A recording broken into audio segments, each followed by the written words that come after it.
Fala investidores, sejam muito bem-vindos ao canal Planilheiro Investidor. Eu sou Adriano Costa e nesse vídeo nós vamos falar do relatório gerencial de novembro de 2022 do fundo MXRF11.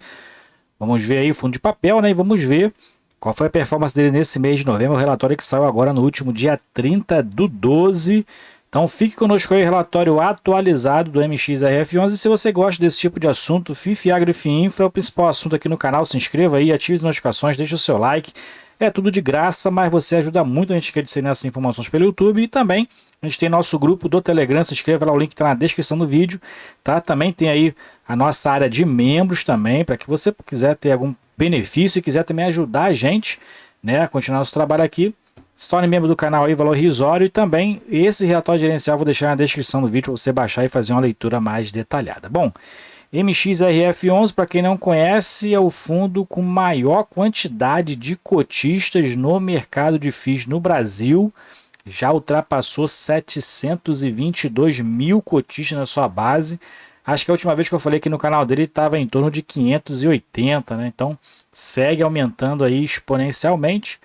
E é um fundo que investe aí principalmente em CRIs, né? Mas tem também aí cotas de outros FIIs, tem aí as permutas financeiras, né? Dentro do seu portfólio, o fundo que tá indo para, já ultrapassou 10 anos de mercado, né? Indo para o seu 11º ano aí, desde abril de 2012 é o início do fundo. Código de negociação dele na bolsa MXRF11, patrimônio líquido quase 2,3 bilhões de reais. Quantidade de cotas emitidas, é um fundo na base 10, né? Então 226 milhões de cotas emitidas, e valor patrimonial da cota R$ 10,10, é o que está aproximadamente aí no mercado dia 3 de janeiro de 2023. Já teve aí cotado, né, abaixo dos R$ 9,90 no mês de dezembro. Fundo que é gerido pela XP Vista Asset Management e administrado pela BTG Pactual. Taxa de administração 0,90%, que também inclui taxa de gestão, né, as duas embutidas aqui. E a quantidade de cotistas atual, 722.409, na verdade é a quantidade de cotistas no final de novembro. Então, com essa queda que teve aí no mês de dezembro, possivelmente esse número aumentou um pouquinho mais aí nesse período de dezembro, tá? E aqui a gente fala, né, já está antiga aqui a informação, mas fala sobre a manutenção da taxa Selic, né, em 13,75%. A expectativa é que essa taxa fique por algum tempo ainda, né? E alguns economistas especulando aí que possa chegar a mais de 15% da taxa Selic aí ano que vem, nesse ano de 2023, na verdade, né? Segue aí também o aumento das taxas aí mundo afora, né? As inflações, né? Segue aí a questão, aqui ainda estava com relação à PEC da transição, que gerou muita incerteza aí em dezembro, e teve muitos papéis aí despencando no mercado, ações, fundos, né? Muito deles despencando aí no mercado. E eles destacam também aqui a questão da flexibilização da Covid lá na China, né? Xi Jinping aí flexibilizando as restrições. O que a gente vê atualmente lá no cenário da saúde na China são os hospitais com muita alta taxa de internações, né? Então lá realmente muito preocupante ainda. Aqui o fundo fala sobre a base de cotistas, 722 mil ultrapassou mais de 2% em relação ao mês anterior, e como eu falei, dezembro então deve ter um aumento mais significativo aí desse percentual por conta da redução da cota de mercado, que estava abaixo dos R$ 10 aí em dezembro. Ele falando aqui sobre a cota de CRI, teve aí, o fundo segue uma reciclagem do estratégia de reciclagem do portfólio, então teve algumas aquisições, algumas vendas, a gente vai ver mais para baixo. E também no book de FIIs, o fundo fez 2 investimentos aí também que a gente vai destacar um pouco mais para baixo, e no book de permutas financeiras não teve movimentação significativa. Lembrando que o fundo tem ali uma estratégia de 80% do patrimônio líquido alocado em CRI e 20% alocado em permuta financeira, né? Significando que a permuta de FIIs aqui ela não está dentro da estratégia do fundo, né? Teoricamente, não estaria dentro da estratégia do fundo. E segundo o regime de caixa, como ele fala aqui, o fundo distribuiu 8 centavos, já teve uma redução em relação aos meses anteriores em relação à distribuição de proventos, né? Mesmo porque também pegando aí alguns períodos de inflação negativa, né? Deflação no caso, e o fundo distribuiu em novembro 8 centavos, né? Já distribuiu 10 centavos novamente agora em dezembro, e o fundo segue aí dentro da expectativa realmente de distribuição, de performance do fundo em relação às suas receitas. Foram 18 milhões de rendimentos distribuídos referente a novembro, pago no dia 14 de dezembro. Mais para baixo a gente verifica aqui a questão do dia, né, da distribuição do rendimento e também o fluxo financeiro. Fundo com receitas aí de quase 20 milhões de reais, 19,8. Principal aqui são os CRIs, né, 15,7 milhões em juros aí dos CRIs. FIIs aqui o fundo tem 2 milhões e meio. Permutas financeiras rendeu aí 1 milhão ao fundo e 426 foi o rendimento de caixa, despesas do fundo de 1,7 milhões. E o fundo com resultado de 18 milhões de reais, distribuiu um pouco mais de 18, 8 centavos por cota foi a distribuição em novembro. E o fundo segue com um resultado aqui, né, até saudável, né, 116,3 milhões no segundo semestre, distribuiu 115,2 e estava com a média de 10 centavos e é exatamente o que ele distribuiu no final do semestre, dezembro, né, já anunciado, ainda vai pagar no dia 13 e 14 de janeiro, provavelmente, 13, 14 e 15 de janeiro, décimo dia útil, né, vai pagar então 10 centavos, foram os proventos de dezembro. Mais para baixo a gente vê aqui o volume de negociação do fundo, né, foi de 6,8 milhões de reais. O fundo tem uma liquidez muito boa aí no mercado.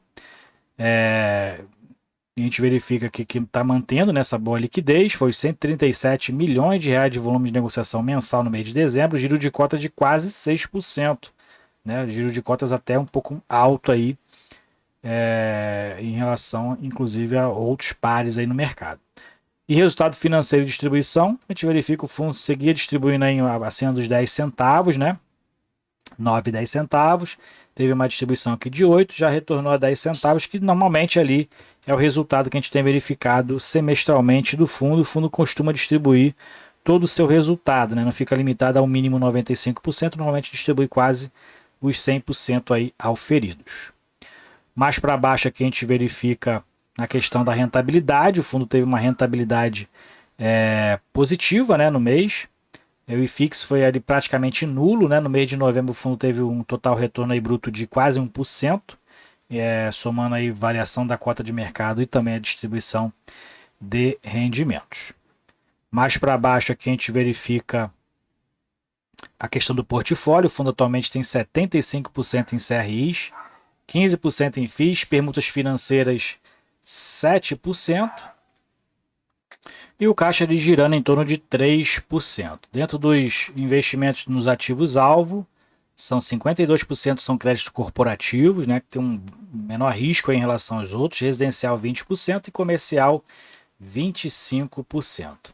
Mais para baixo a gente vê a taxa média por indexador, então CDI mais do 2,61%, os principais é IPCA e o CDI mais, né? Então tem aqui a questão do percentual do book de CRI, né? Então 42% dos CRIs são indexados ao CDI+, um spread de 2,61%, 57% IPCA mais um spread de 7,45%, os outros com menores que 1% aqui com as suas taxas, e o LTV médio está em um pouco mais de 51%.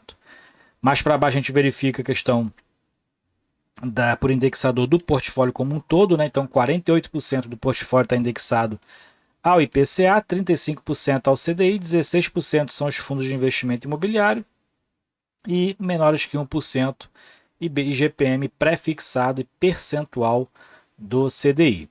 Mais para baixo a gente verifica então a questão do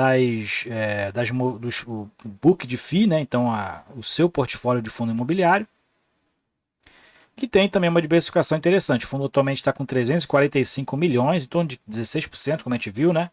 Em relação ao saldo da carteira de FII. Então, atualmente, o fundo adquiriu 6 milhões em novembro do TG Ativo Real, TEGAR 11, e 11 milhões do FII Lago da Pedra, o LP-LP11. Então, são as duas aquisições que o fundo fez aí em novembro. E essa exposição, o fundo segue aí mais exposto ao SPVJ11, 26%, 91 milhões e meio de reais, GTLG11, 17%, e outros com percentuais menores aqui. E o TEGAR 11 atualmente tem ali em torno de 1,73% da sua carteira de FII, e o LP-LP11, 8,12%, a participação mais relevante aí do que o TEGAR 11.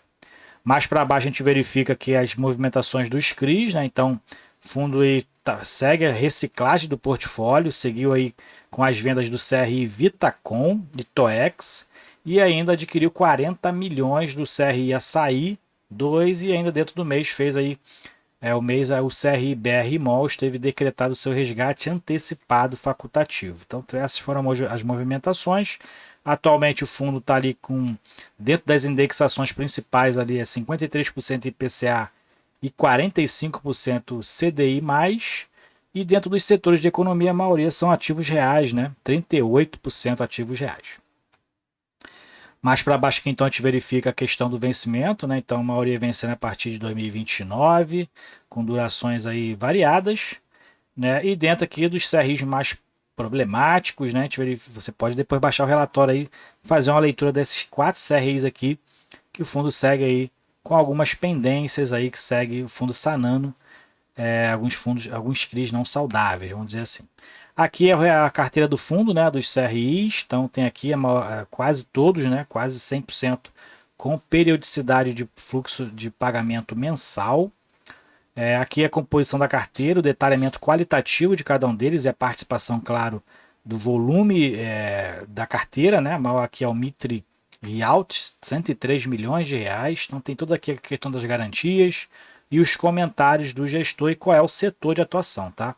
Então você pode baixar o relatório aí, fazer essa leitura, tá? Parte qualitativa aqui da carteira de CRIs aí do MXRF11. É uma parte bem relevante aqui, né? E bem volumosa, então a gente não vai fazer essa leitura aqui para não ficar um vídeo tão grande. E dentro das permutas financeiras ele faz uma explicação aqui do que vem a ser, né? O fluxo aqui do início de obra, período de construção e os repasses, né? Que é aproximadamente 80% dos fluxos. Tem duração em mais ou menos de 6 meses, mas demoram um pouco mais, quase 4 anos, né, 3 anos e meio aí, para começar a receber 80% desse fluxo, né? E na verdade é esse problema aqui que o TOR 11 tem, né? E não consegue esse fluxo, não conseguiu ainda ter esse fluxo financeiro, né? E aí o fundo segue com problema de caixa, né? Um fundo que também investe muito em equities de loteamento, se eu não me engano. Bom, aqui a gente verifica então algumas particularidades. O fundo hoje tem 157 milhões aí, de saldo em permutas financeiras, recebeu em torno de R$1 milhão de dividendos aqui em novembro de 2022, e aqui para baixo a gente tem o detalhamento de cada uma das permutas que o fundo tem hoje em carteira. Então você pode também baixar, fazer essa leitura aqui dessas permutas que o fundo tem atualmente em carteira, ok? Então é isso aí. Relatório gerencial do MXRF11, atualização aí tempo que a gente não fala aqui no canal. Relatório de novembro, o fundo segue aí exponencialmente aumentando a quantidade de cotistas no mercado. Eu sou um desses cotistas, um dos primeiros fundos que eu tive aqui na minha carteira. Tem em torno aí de 5 a 6% na minha carteira no MXRF11. Adoro o fundo, muito bom mesmo, muito regular o fundo, né? E tem uma liquidez muito boa também no mercado. Então é isso aí. Se você gostou do vídeo, deixe seu like, se inscreva no canal e compartilhe também com a gente se você é cotista do MXRF11. Qual o percentual da sua carteira hoje? Fiquem com Deus, até o próximo vídeo. Tchau, tchau.